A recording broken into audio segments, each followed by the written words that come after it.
ज्ञानेश्वर माऊली, जगद्गुरु तुकाराम महाराज, सद्गुरु समर्थ आंबेबाबा, सर्व संत मंडळी कलियुगामध्ये जन्माला आले. त्यांनी तुम्हा मला सर्वांना भगवंताचं ध्यान करण्याचा योग प्राप्त करून दिला. म्हणून या ठिकाणी रांजणगाव गणपती आणि खंडोबाचं मंदिर दोन महात्म्यांच्या एक गणेश तसे खंडोबा संपासृष्टीच्या निमित्तानं खंडोबाचा फार मोठा उत्सव निर्माण होतो. म्हणून आज या खंडोबाच्या मंदिरामध्ये रांजण गणपती गावामध्ये गायत्री यज्ञ 1 तास 20 मिनिटं झाला. नियमाप्रमाणे गायत्री मंत्र झाला. 170 वैखरी वाणीनं उच्चार झालेला आहे.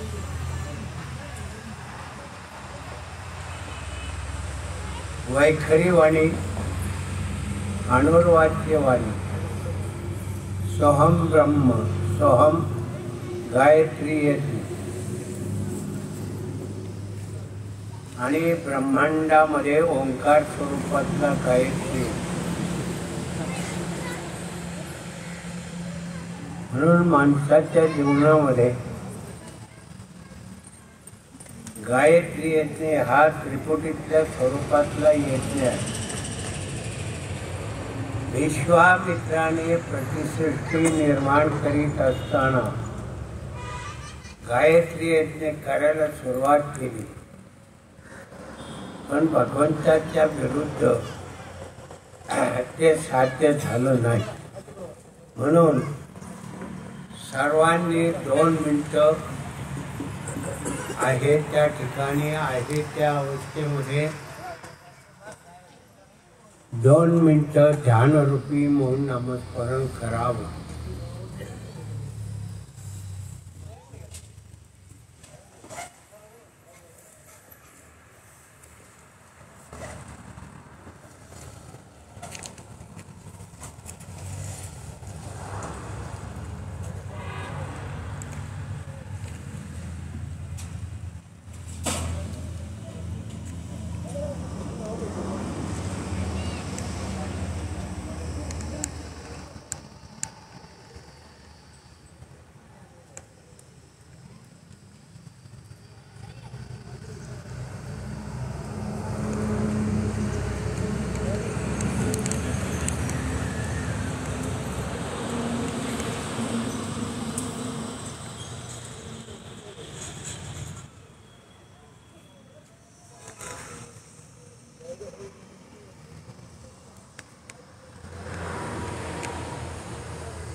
दोन मिनिटं संपलेली आहे. त्याच पद्धतीनं एकनाथ जगताप तळेगाव ढमढरी जगताप कुटुंबियातील एकनाथ एक सज्जन माणूस भगवंताचं नामस्मरण पहिल्या नंबर आणि ते स्वर्गवासी झालेले आहेत. ते बाबांनी त्यांना स्वर्गामध्ये नेऊन पोचवलेलं आहे. त्यांना विश्वव्यापी मानव धर्म आश्रमाच्या वतीने आणि तुमच्या हृदयामध्ये असणाऱ्या रामाच्या वतीने 2 मिनिटं ध्यानरूपी मौन नमस्मरणानं श्रद्धांजली होती.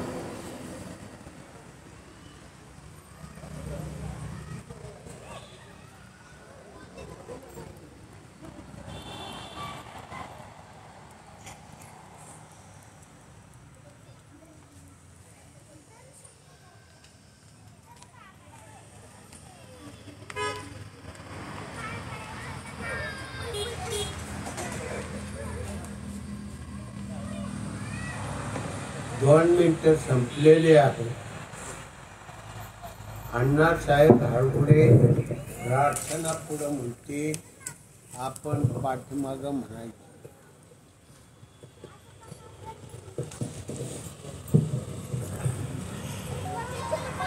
आता विश्वात्मके देवे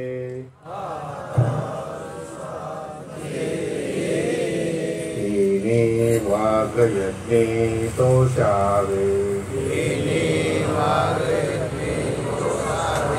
तोषोनी वदजावे तसाय दानहे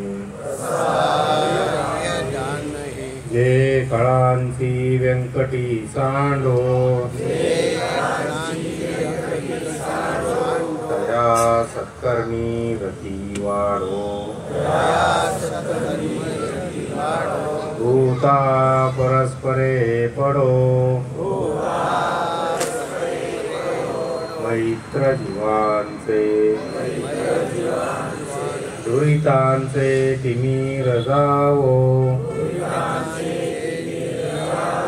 विश्व स्वधर्म सूर्य पावो जो जे वांछील तो ते लावो प्राणिजात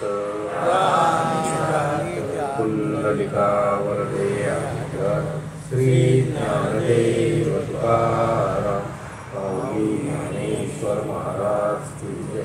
जगद्गुरु तुकाराम महाराज की जय. सद्गुरु समर्थ देवबाबा महाराज की जय. जनार्दन महाराज की जय.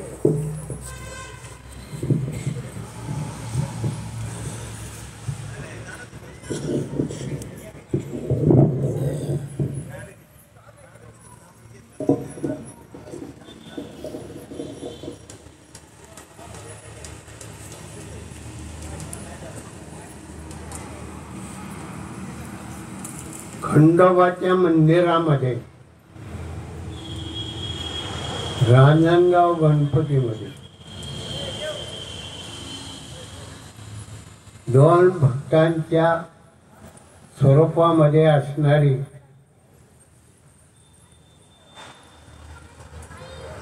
खंडोबाचं मंदिर आणि गणेशाचं मंदिर, त्या स्वरूपामध्ये उत्तम तऱ्हेनं खंडोबाच्या मंदिरामध्ये 1 तास 20 मिनिटं गायत्री यज्ञ झाला. 1 तास 20 मिनिटं होणं म्हणजे फार महत्वाचं आहे. कारण धान्य तूप असेल, 7 प्रकारचं धान्य असेल आणि खारी खोबऱ्यासारखे पदार्थ असतील आणि वैखरीवाणीनं 170 वेळा गायत्री मंत्राचा उच्चार आणि सोहम ब्रह्माचा 1 तास 20 मिनिटामध्ये 1200 श्वासामध्ये सोहम ब्रह्माचा ध्यान करण्याचा उच्चार आणि ब्रह्मांडामध्ये तिथं पंढरीचं स्वरूप आहे. पंढरीशी जारे 1 वेळा आल्यानं संसारा, या संसार मायेच्या स्वरूपामध्ये संसारामध्ये आपण आलेलो आहोत. तर 1 वेळा आपल्या जवळ असणारी पंढरी, त्या पंढरीला 1 वेळा जा. मग तुकाराम महाराज सांगतात, देव घ्या कुणी, देव घ्या कुणी, ऐकायला घर पुसवली. एवढं पॉवरफुल जे विचाराचं स्वरूप आहे ते गायत्री यज्ञामध्ये आहे. नुसता वैखरीवाणीने गायत्री मंत्र म्हणून जमत नाही. त्यामध्ये आपल्या गळ्याचा वरला भाग आहे हे ब्राह्मणत्व आहे.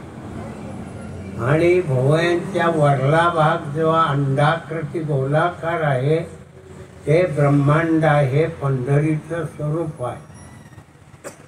म्हणून तुकाराम महाराजांनी म्हटलं, पंढरीची दारे एक वेळ आल्यानं संसारामध्ये. या संसारात तुम्ही आलात ना, एक वेळा ब्रह्मस्वरूपामधून पंढरीशी जायला वेळ लागत नाही. म्हणून आज या ठिकाणी खंडोबा देवताच्या मंदिरामध्ये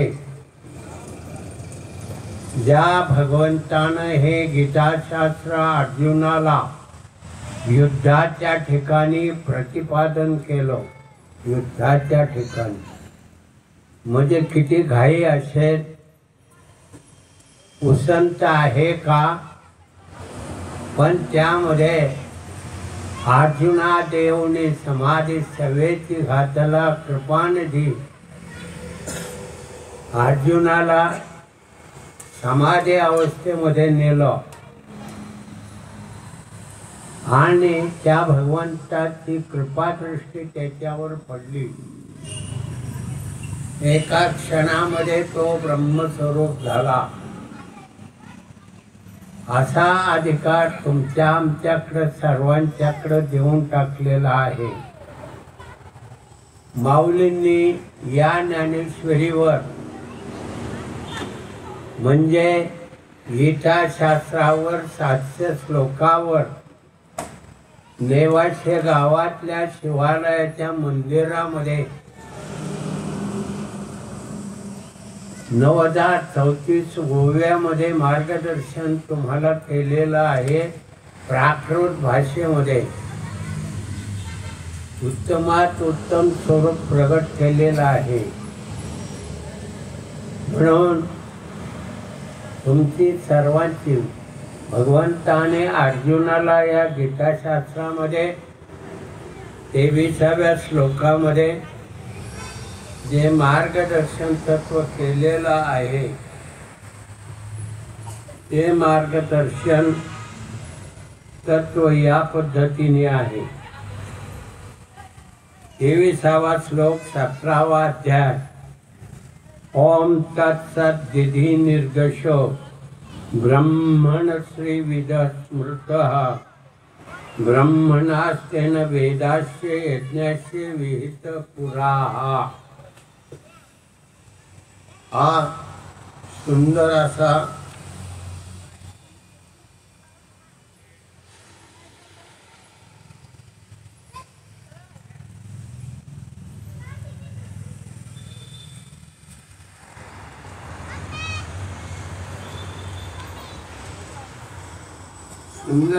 श्लोक लिहिलेला आहे. त्यावर माऊलींच्या ओव्या आहे. तरी अनादि परब्रह्म ते जगदादीत विश्राम धाम तयाचे एक नाम ते स्थापय असे.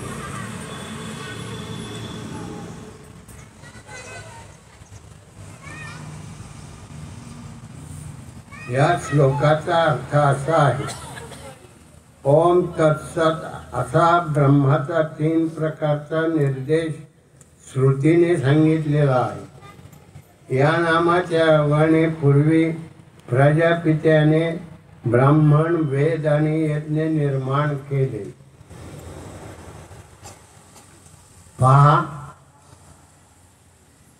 भगवंताने अर्जुनाला उपदेश करताना म्हटलं ओम तत्सदिति. त्या ब्रह्माला अनादि सिद्ध कीर जाती. कीर कलियुगामध्ये मनुष्य जातीची संख्या किती आहे आज तपासलं तर जगाची लोकसंख्या 6 अब्जाच्या पुढे गेलेली आहे. म्हणजे किती संख्या आहे आणि ज्या वेळेला ब्रह्मदेवाने पृथ्वी निर्माण केली त्यावेळेला त्रतायुगामध्ये किती संख्या असेल जगाची?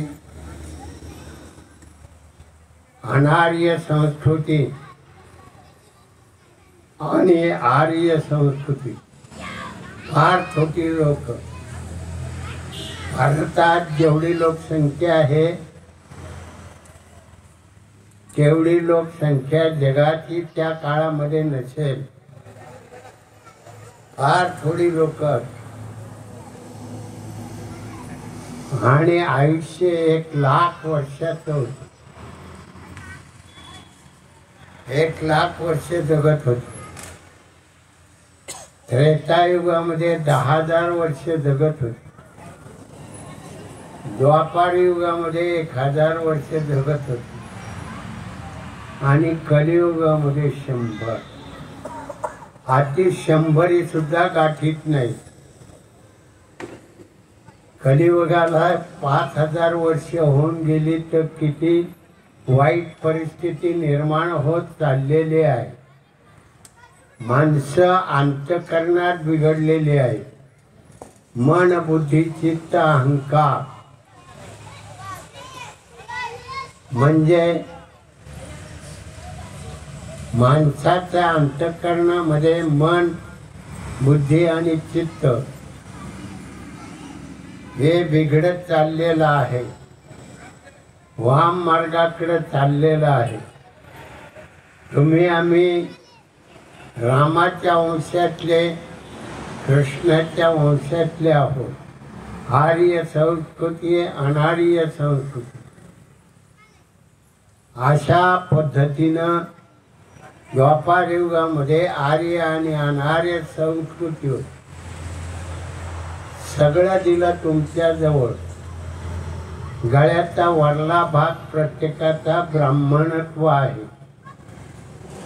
छाती आणि बाहू क्षत्रियत्व आहे. पोटाचा भाग वैश्यत्व आहे.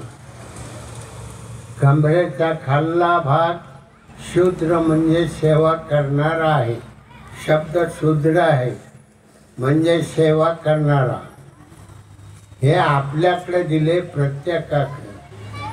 त्याच्यावर कलियुगामध्ये जात धर्म पंथ निर्माण झाले. माणसं बिघडत चालली. संत अनंत झाले. संतांना काही तोटा नाही. पाठीमागं होते, भूतकाळात वर्तमान काळात आहेत आणि भविष्य काळातही राहतील. संत हे पुण्य टिकून ठेवणार आहे. पर्वत आहे त्या डोंगरात पर्वताजवळ गेल्यानंतर डोंगरा एवढा कडा तुटला पर्वताच्या शेवटच्या टोकाचा आणि तो पर्वत निम्मावर आणि जमीन खाली निम्मी अर्ध्यावर एका कातणीच्या धाग्यावर एवढा डोंगर तरला गेला.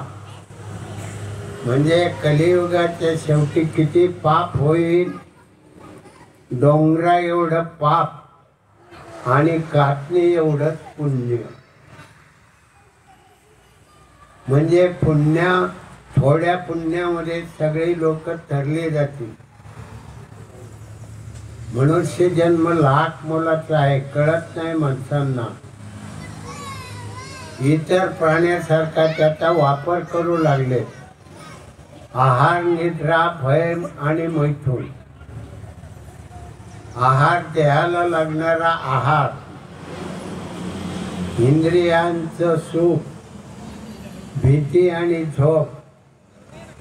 जसे इतर प्राणी भोगतात तसा मनुष्य हेच भोगतो. भगवंताचं नामस्मरण विसरतो.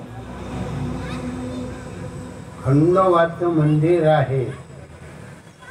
खंडोबाने आपल्या बाहुबलावर म्हणजे क्षत्रिय धर्मावर आपल्या बाहुबलावर जनतेचं रक्षण केलं.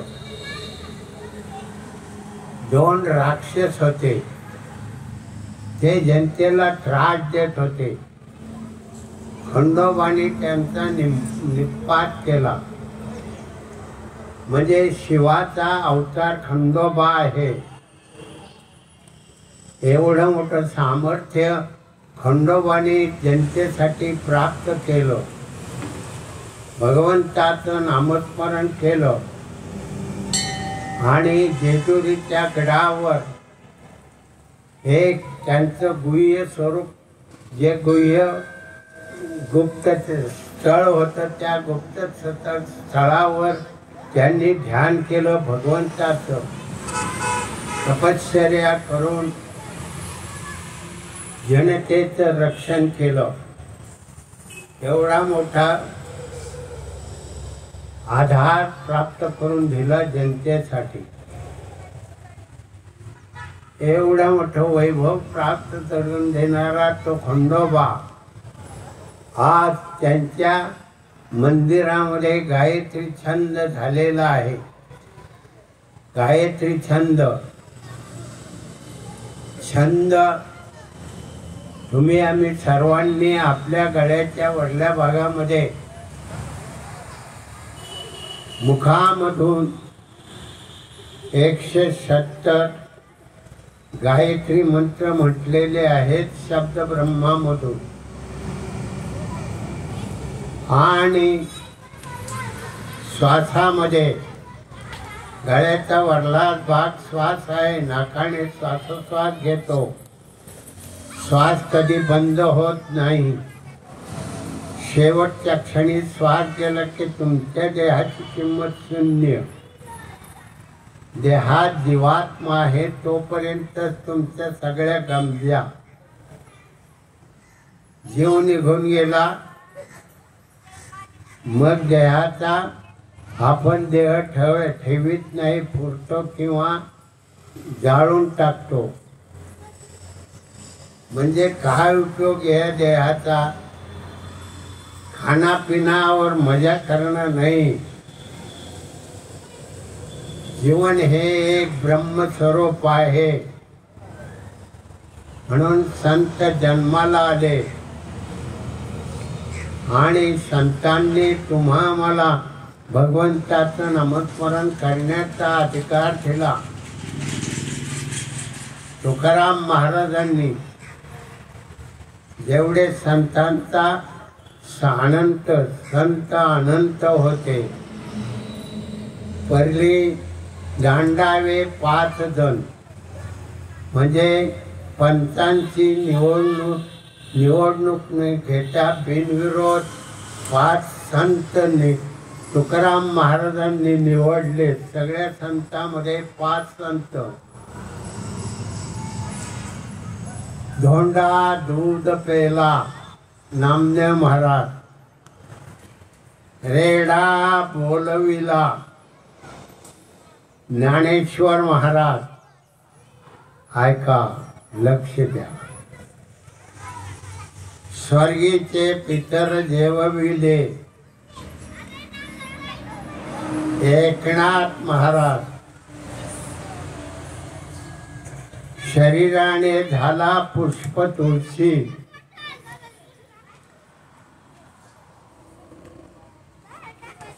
कबीर महाराज. हिंदू आणि मुसलमानामध्ये भांडणं लागायला लागली म्हणून कबीर महाराज तुळशी झाले आणि पुष्प झाले. तुळशी घेतली हिंदूंनी, फुलं घेतली मुसलमानांनी. आणि त्याच्या पंगती लागू झाला तुकाराम महाराज 5वा पंच. आता काय पंच निवडायला मतदान, सगळा घोळ, पैसा घालवायचा आणि आपला अपमान करून घ्यायचा. एकच निवडून येणार. सगळेजण पैसे घालवतात आणि काय उपयोग? मग त्या पद्धतीने ती मंडळी काम करीतील का? म्हणून धर्मराजाने उत्तर देताना सांगितलं, कुंपणानं शेत खाल्लं. कलियुगामध्ये नेमलेले राजकर्ते सत्ता चावून खातील. काय उपयोग? म्हणून बाबांनो, आई वडिलांची सेवा करा. आई वडिलांसारखं दैवत नाही. पुंडलिकाने आई वडिलांची सेवा केली.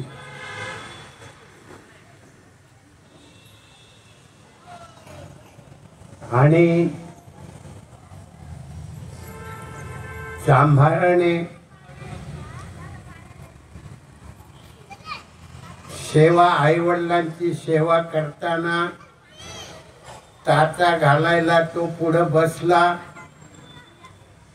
पलंगावर आई वडिलांना बसवलं आणि शेंडीला दोर बांधला. खाली वाचला की पाळणा पुढे यायचा, तो पुढे यायचा, वर झाला की मागे जायचा. काम करता करता सुद्धा आई वडिलांची सेवा केली. आई वडिलांच्या सारखं दैवत नाही. म्हणून तुम्हा आम्हाला या ब्रह्मस्वरूपामध्ये, त्रिपुटीमध्ये शब्द ब्रह्म, ओंकार ब्रह्म आणि अणुज वाचेचं ब्रह्म, ही त्रिपुटी एक. दृष्टी दुसरी त्रिपुटी, तूप, धान्य आणि खारी खोबऱ्यासारखे पदार्थ, ही त्रिपुटी. दोन त्रिपुटीच्या माध्यमामध्ये गायत्री मंत्र होतो. आपल्या मुखातून निघणारा गायत्री मंत्र तुम्हाला आम्हाला घटाकाशामध्ये स्पर्श करतो. घटाकाश हे खंडोबाचं, म्हणजे भगवंताचं घटाकाश आहे. त्या आकाशामध्ये गायत्री छंद जपला गेला. फार मोठा गायत्री छंदाचा स्वरूपातला विचाराचा आचार प्रगट झाला. गायत्री छंद लोक म्हणतात ब्राह्मणांनी, म्हणून तुम्ही आम्ही सगळे गळ्याच्या वरल्या भागातले ब्राह्मण आहोत. मग आपण सगळे ब्राह्मण असताना दुसऱ्याला कोणाला बोलवायचं? आपण सगळे ब्रह्मस्वरूप आहेत. ब्रह्माचा विचार करायचा असतो. मनुष्य जन्म किती मोलाचा आहे याची किंमत लोकांना कळत नाही. खाना पिना और मजा करना, नाशिवंत देह जाणार सकळ, आयुष्य खातो काळ सावधान. मोठा झाला, 75 केली, 100 केली, मृत्यूच्या जबड्यात जवळ गेला. आयुष्याने मोठा झाला, पण मरण हे जवळ आणून ठेवलं. म्हणजे आपलं भगवंताचं नामस्मरण करायला पाहिजे. एवढा मोठा अधिकार तुम्हाला संत महात्म्याने देऊन टाकलेला आहे. त्रेतायुगामध्ये रामाने कलियुगातल्या 16व्या वर्षाचा तरुण काय करणार आहे, तर 16व्या वर्षाचा तरुण 733 वर्ष झाली. माऊलींनी 16व्या वर्षी ईश्वरी स्वरूपाचं गीताशास्त्रावर ज्ञान प्रगट केलं. आणि आत्ताचा कलियुगातला 16व्या वर्षातला तरुण रस्त्याने डुलत जातो. कोणाला वाईट बोलतो, म्हणजे काय आचार झाला, वाम मार्गाला जातो. आपलं शरीर किती सुंदर भगवंताच्या नामामध्ये आपण बनवलं. 7 महिन्यात शरीर बनवतो. एका मासामध्ये गळ्याचा वरला भाग ब्राह्मणत्व तयार करतो नामाच्या पावरनं. सुंदर शरीर तयार करतो. आधी कळस मग पाया, बाया आहे आधी पाया मग कळस. दृष्टीमध्ये पाहतो आपण, आधी पाया घेतो आणि मग कळस बनवतो. पण आपलं शरीर, आपला देह धारण करणारा जीवात्मा पहिला कळस तयार करतो, शिरकमळ. दुसऱ्या आणि तिसऱ्या मासामध्ये क्षत्रिय धर्म धारण करतो. म्हणून आपले जवान क्षत्रिय धर्म पाळतात. तुमच्या आमच्या सर्वांचं रक्षण होतं. नाहीतर कलियुगामध्ये अनागोंदी कारभार वाढत चाललेला आहे. प्रत्येक जगातल्या राष्ट्रामध्ये सत्तेची स्पर्धा वाढलेली आहे. मग मोठं होण्यासाठी काय करतील सांगता येणार नाही. जसं निवडून येण्यासाठी कोण काय करतो त्याचा तपास लागत नाही. काय त्याचे ते निवडून आला, भगवंताच्या नामाकडं शिमगा. देव आवडत नाही. तरुणांना भटकट करायला लावले. भटकची स्वरूप तयार केलं. तरुण आपल्या शरीराचा नाश करून घेतो. आपल्या शरीरामध्ये अमृत आहे आणि विष आहे. आपलं विष जहरी आहे. नाक चावला, विषारी नाक चावला, तो डुलायला लागतो. एवढं आपलं विष जबरदस्त आहे. मग त्याला सुद्धा नीट चालता येत नाही. पण आपल्या विषाचा उपयोग विशिष्ट प्रकारानं प्रक्रिया होऊन शरीराचं अन्नपचन होतं. ही अन्नपचन क्रिया नीटनेटकी व्हायला आपण बहिनिष्ठ विषय प्राशन करतो. तंबाखू सारखे पदार्थ, विडी, सिगारेट सारखे पदार्थ ओढतो. माठेच्या उदरातून बाहेर आला. कोणती सवय होती तुम्हाला? कोणतीच नव्हती. लावून घेतली आणि सुंदर असं बनवलेलं शरीराचा नाश करून टाकतो आणि अर्ध्यावरच मृत्यूला सामोरा जातो. पाठीमागच्या आई वडिलांना, बहीण भावांना, पत्नींना, सगळ्यांना, मुलाबाळांना दुःख देऊन जातो. म्हणून बाबांनो, मनुष्य जन्म इतका उत्तम आहे, उत्तमात उत्तम आहे. नराचं नारायण व्हायचं आहे. मनुष्य जन्मामध्ये फार मोठी शक्ती आहे. खंडोबा दैवत तयार झालं. त्यांच्या गुप्तस्थळीच्या ठिकाणी त्यांनी ध्यान केलं भगवंताचं. भगवंत प्रसन्न झाले आणि त्या 2 राक्षसांचा नाश केला. जे 2 राक्षस जनतेला त्रास देत होते त्याचा नाश करून टाकला. म्हणजे जनतेसाठी आपली क्षत्रिय वृत्ती त्यांनी तयार केली. पण आधी ब्राह्मण बनले. भगवंताचं नामस्मरण करून देव पाहुयाशी गेलो. तेथे देवच होऊन ठेवलो. देवरूप झाले. माणसाला देव बनता येतं. इतर प्राण्यांच्या जीवाला देव बनता येत नाही. ते किती घाण आहे. 83,99,999 योनी ओलांडल्याशिवाय मनुष्य जन्म नाही. मग एवढ्या योनी जन्मायचं मरायचं जन्मायचं मरायचं. पूर्वी टोळधाड आली होती. म्हणजे ह्या कलियुगामध्ये 50-60 वर्षापूर्वीच्या काळामध्ये टोळधाड आली होती. टोळ एका क्षणामध्ये असे पसरले. हा मांडव टाकला, वरला प्रकाश याचा बंद झाला.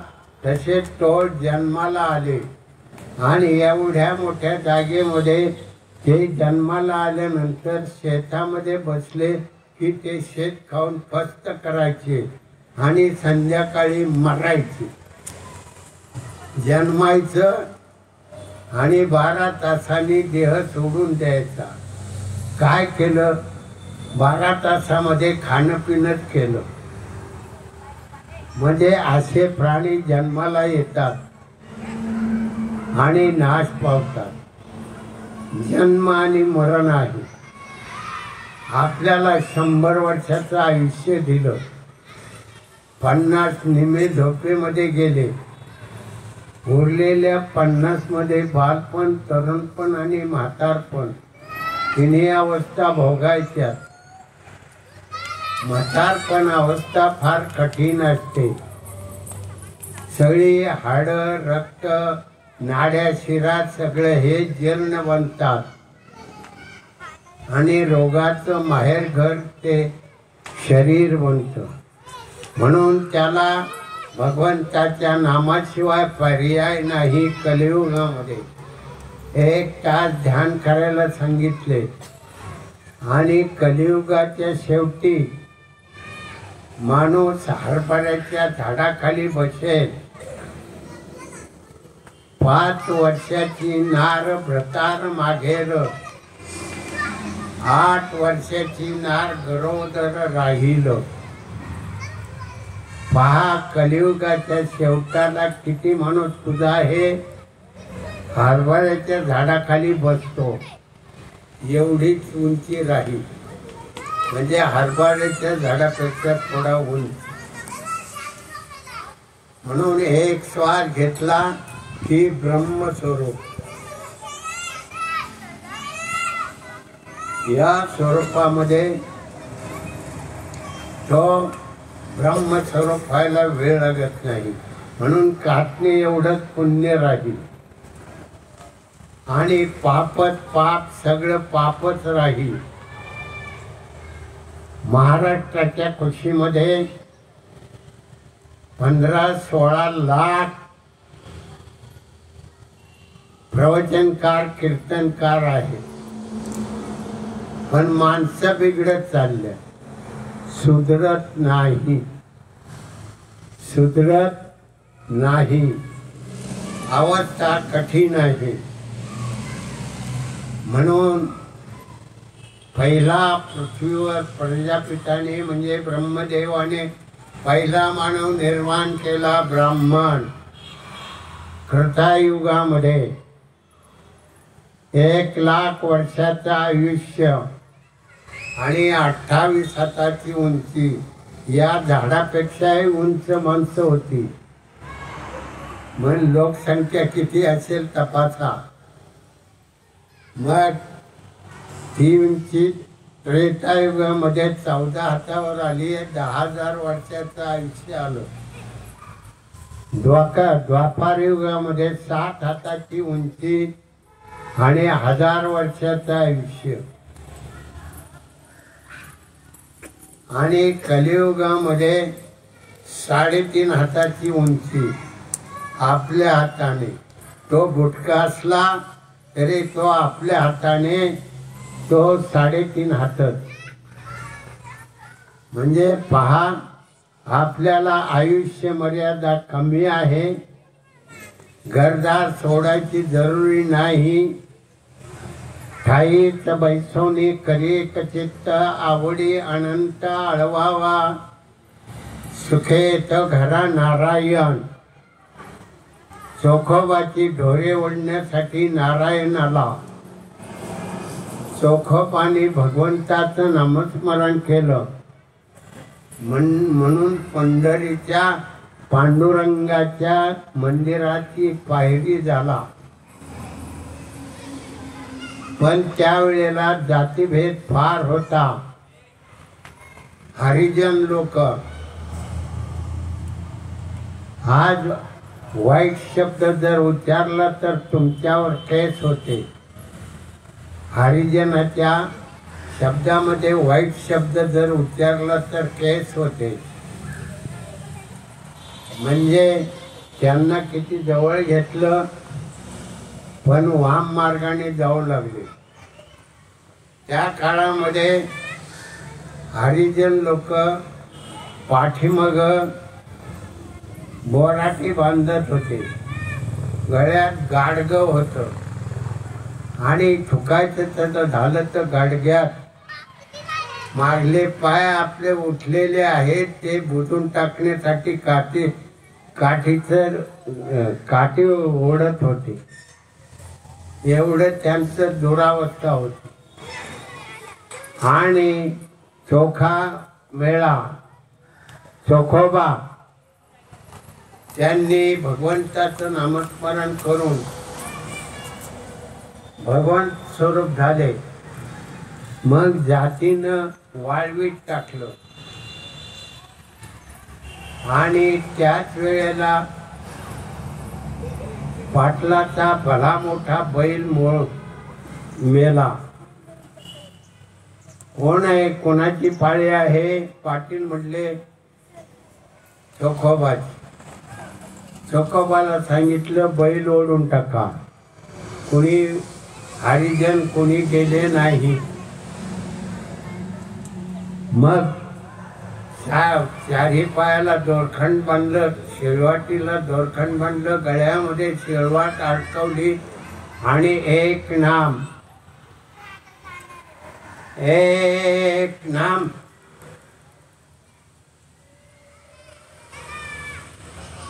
भगवंताचं नामस्मरण उच्चारल्याबरोबर पांडुरंगाने विठ्ठलाने भला मोठा अवतार धारण केला, काळा किट्ट अवतार. दुसऱ्या शेळवाटीत मुंडकं अडकवलं, दोराला हात लावला. चोखा मेळा नामस्मरण करीत राहिला आणि ते देवानं ते जनावर ओढून टाकलं आणि चिरवाट खाली टेकवली. देव निघून गेले. हरिजन मंडळी पाहत होती कसा पाटलाचा बैल ओढून टाकतोय तो. पाहिलं, सगळे शरण गेले.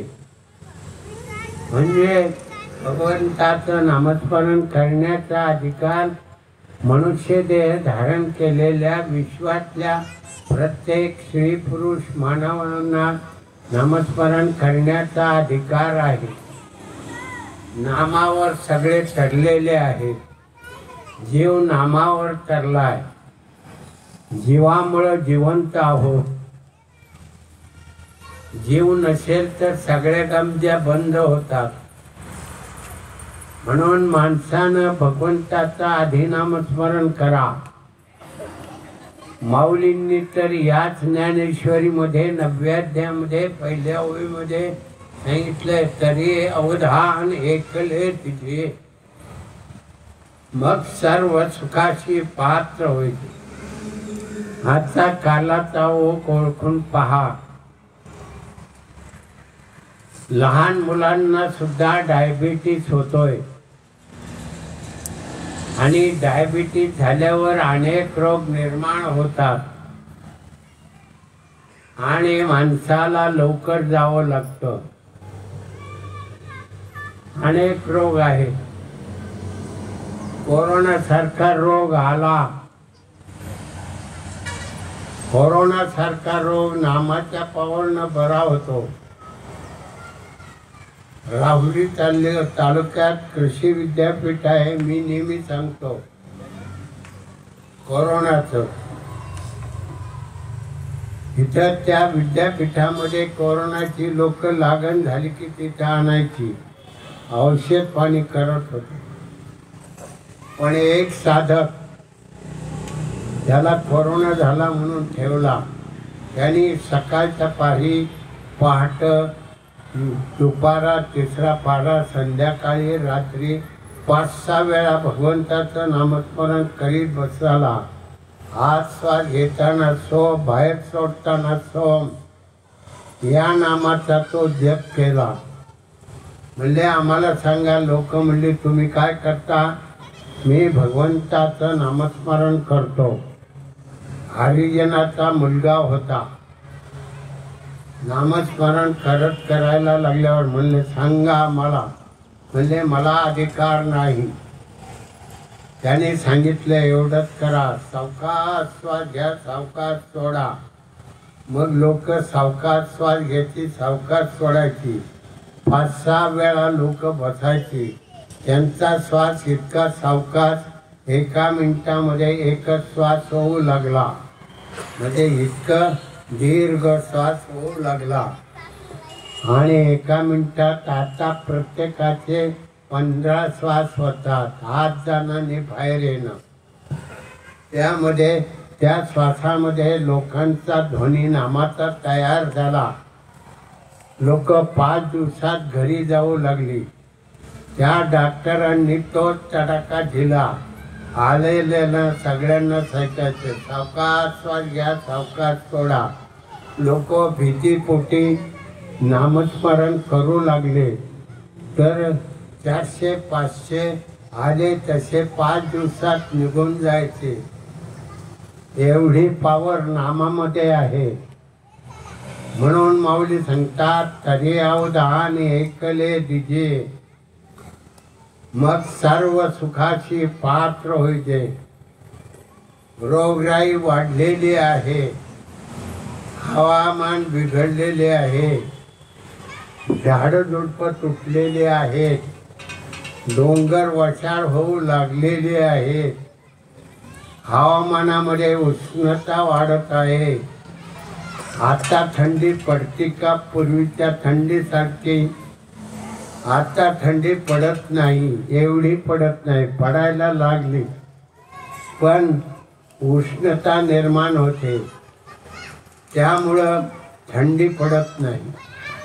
हवामान बिघडलं, पाणी बिघडलं. पूर्वीच्या विहिरीचं पाणी फिल्टर पाण्यापेक्षा शुद्ध होतं. आताचं पाणी फिल्टर करून तुम्ही पितात तरी रोगाचं माहेरघर होतं. पैसे देऊन पाणी पिण्याची पाळी आली. फुकटचं पाणी, फुकटची हवा, उष्णतामान वाढत चाललेलं आहे. 10,000 फुटावर विमान जातं.